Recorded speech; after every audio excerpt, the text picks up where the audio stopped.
आज हम बाबर के युद्ध के ट्रिक के बारे में जानेंगे और बाबर का इतिहास के बारे में भी चर्चा करेंगे। लेकिन उससे पहले बाबर का युद्ध, कई सारे लोग ट्रिक पूछ रहे थे, भाई ट्रिक बताओ कैसे हम लोग बाबर के युद्ध के बारे में जानकारी रख सकते हैं। भाई देखो, मैंने उसके पूरा फॉर्म में लिख दिया है।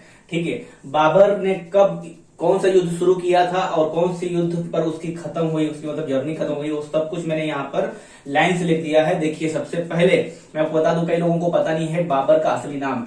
जो बाबर का असली नाम है वो है जहीरुद्दीन मोहम्मद। जी हाँ दोस्तों, बाबर का जो असली नाम है वो है जहीरुद्दीन मोहम्मद। बाबर का नाम बाबर नहीं था, बाबर का नाम था जहीरुद्दीन मोहम्मद। ये तो जब ताई लोगों ने, उनको जो है कठिन होता था बोलना जहीरुद्दीन मोहम्मद को, तो उन्होंने इसका बाबर का जो नाम था वो रख दिया बाबर। यानी कि बाबर का जो असली नाम ये बाबर नहीं है, जहीरुद्दीन मोहम्मद है।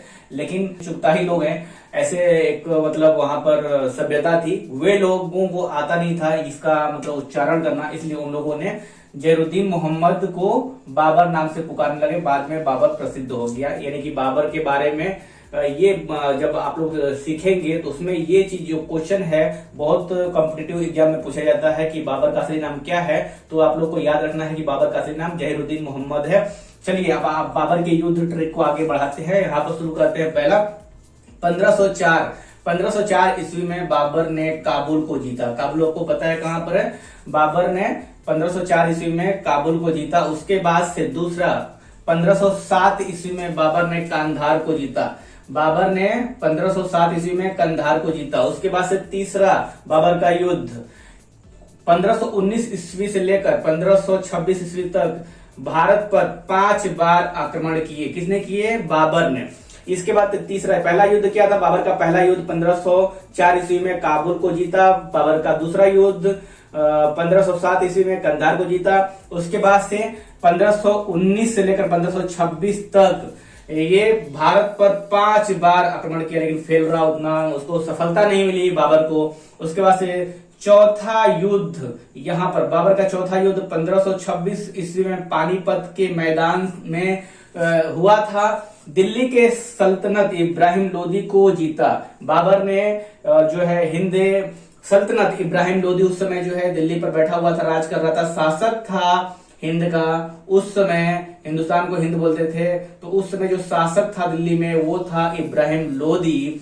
और इब्राहिम लोदी को जीतकर जो बाबर है, सबसे पहले उसने जब 1526 में इब्राहिम लोदी को जीता, उसके बाद उसने मुगल साम्राज्य की स्थापना की। ऐसा पूछा जाता है कि मुगल साम्राज्य की स्थापना किसने की? आपको याद होना चाहिए, दिमाग में रहना चाहिए, मुगल साम्राज्य की स्थापना बाबर ने की। कई लोग पूछते हैं कि मुगल साम्राज्य की स्थापना कब हुई, तो इब्राहिम लोदी को हराने के बाद बाबर ने मुगल साम्राज्य की स्थापना की। कई लोग पूछते हैं मुगल साम्राज्य का पहला शासक तो कौन था, तो मुगल साम्राज्य का पहला शासक बाबर था। ठीक है, कोई पूछता है कि मुगल साम्राज्य का दूसरा शासक कौन था, मुगल साम्राज्य का दूसरा शासक बाबर का बेटा हुमायूं था। ठीक है, कौन था? हुमायूं था, बाबर का बेटा जो है हुमायूं। उसके बाद 1 2 3 4 बाबर का पांचवा युद्ध 1527 ईस्वी में खानवा को जीता। बाबर ने 1527 ईस्वी में खानवा को जीता। उसके बाद से बाबर ने बाबर का छठा युद्ध 1528 ईस्वी में चंदेरी को जीता। उसके बाद से बाबर का सातवां युद्ध 1529 ईस्वी में घग्गर को जीता। ठीक है, उसके बाद से 1530 ईस्वी में बाबर का एंड हो गया, यानी कि बाबर को मृत्यु हो गई। पूछते सवाल आता है बाबर की मृत्यु कब हुई, तो यहाँ पर 1530 ईस्वी में बाबर की मृत्यु हो गई। अगर देखा जाए इसको तो बहुत ही कम समय जो है बाबर ने शासन किया, बहुत ही कम समय पर देख सकते हैं। तो यहाँ पर जब इसने बाबर का पहला युद्ध जब शुरू हुआ तो 1504 में, ठीक है, और बाबर का जो अंतिम युद्ध था वो था 1529 में।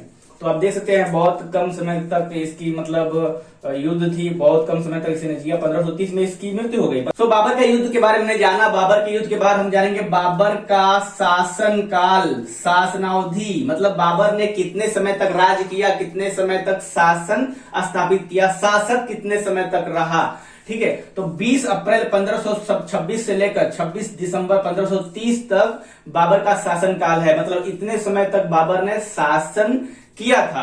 बाबर के पहले जो शासक थे उसका नाम बताओ। बाबर के पहले का जो शासक है वो है इब्राहिम लोदी।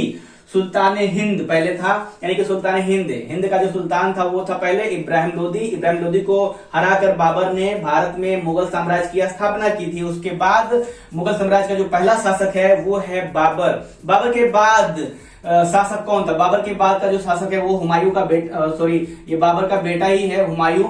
हुमायूं शासक बना बाबर के बाद। और उसके बाद बाबर का जन्म कब हुआ था भाई? बाबर का जन्म हुआ था 14 फरवरी। आज के समय वैलेंटाइन डे मनाते हैं। बाबर का जन्म जो है 14 फरवरी 1483 में हुआ था। उसके बाद से बाबर का जन्म कहाँ हुआ था? बाबर का जन्म फरगना वादी उज्बेकिस्तान, जो कि इस समय के नाम से उज्बेकिस्तान में है, वहां पर हुआ था बाबर का जन्म, फरगना वादी में। जो बाबर के पिता थे वो फरगना घाटी के शासक थे। ठीक है, बाबर के पिता भी फरगना घाटी के शासक थे। बाबर का जन्म हुआ था फरगना घाटी में। कब हुआ था? 14 फरवरी 1483 में। ठीक है, उसके बाद बाबर की मृत्यु कब हुई थी? 26 दिसंबर 1530। कहाँ हुई थी? आगरा में। बाबर की मृत्यु हुई थी 26 दिसंबर 1530 में। यानी कि अब देखा जाए तो बाबर का जो शासन काल है, देखा जाए तो 26 दिसंबर 1530 है, वही 26 दिसंबर 1530 यहाँ पर बाबर की मृत्यु का भी समय है। ठीक है, और ये बाबर की मृत्यु तो हमने जान लिया, बाबर का जन्म भी जान लिया। बाबर की समाधि कहाँ पर है? बाबर की समाधि है काबुल में। और बाबर की समाधि का जो नाम है वो है बाग-ए-बाबर, यानी कि बाबर का बाग-ए-बाबर, बाबर का बाग, ये बाबर की समाधि का नाम है। और काबुल में इसे स्थापित किया गया है, यानी कि काबुल में अब मिल जाएगा बाबर की समाधि। अब यहाँ पर बाबर किस घराने से आता था? इसका वंश क्या था बाबर का? ठीक है, तो ये तैमूरी राजवंश से आता था, तैमूरी राजवंश। ठीक है, उसके बाद बाबर के पिता का नाम क्या है भाई? बाबर के पिता का नाम बहुत इंपॉर्टेंट क्वेश्चन है। बाबर के पिता का नाम उमर शेख मिर्जा। बाबर के पिता का नाम था उमर शेख मिर्जा, जो कि फरगना घाटी के शासक थे, जहां पर बाबर का जन्म हुआ था। ठीक है, बाबर के माता का नाम क्या था? बाबर की माता का नाम कुतलुग निगार खानम था, कुतलुग निगार खानम।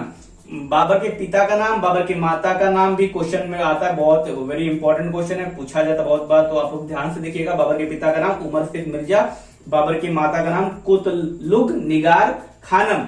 उसके बाद से बाबर का धर्म क्या है? बाबर का धर्म है इस्लाम धर्म है। बाबर की जो संतान थी उसमें एक तो हुमायूं था जिसका जिक्र होता है, लेकिन बाबर की 2 बेटे और 1 बेटी थी।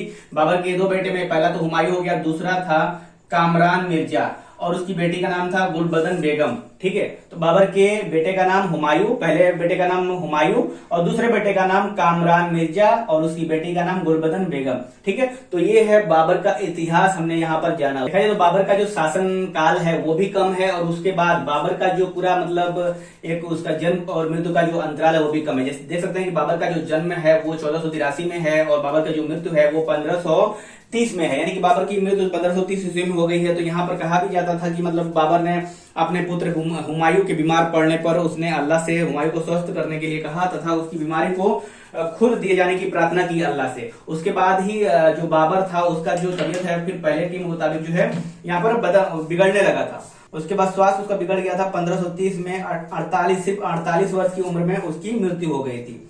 ठीक है, उसकी इच्छा थी, तो उसकी इच्छा यानी बाबर की इच्छा थी कि उसे काबुल में दफनाया जाए, लेकिन वो चूंकि जो बाबर की मृत्यु आगरा में हुई थी तो उससे पहले आगरा में दफनाया गया, फिर उसको 9 वर्ष के बाद उसे काबुल में दफनाया गया था। ठीक है, तो ये थी पूरा मतलब बाबरनामा, एक तरह से कह सकते हैं। बाबर ने एक अपना मतलब किताब भी लिखा था जिसका नाम है बाबरनामा। ठीक है, तो ये सब कुछ जो है बाबर के बारे में सब था। अब आप लोग को क्या पूछना है नीचे कमेंट करके पूछ लीजिए।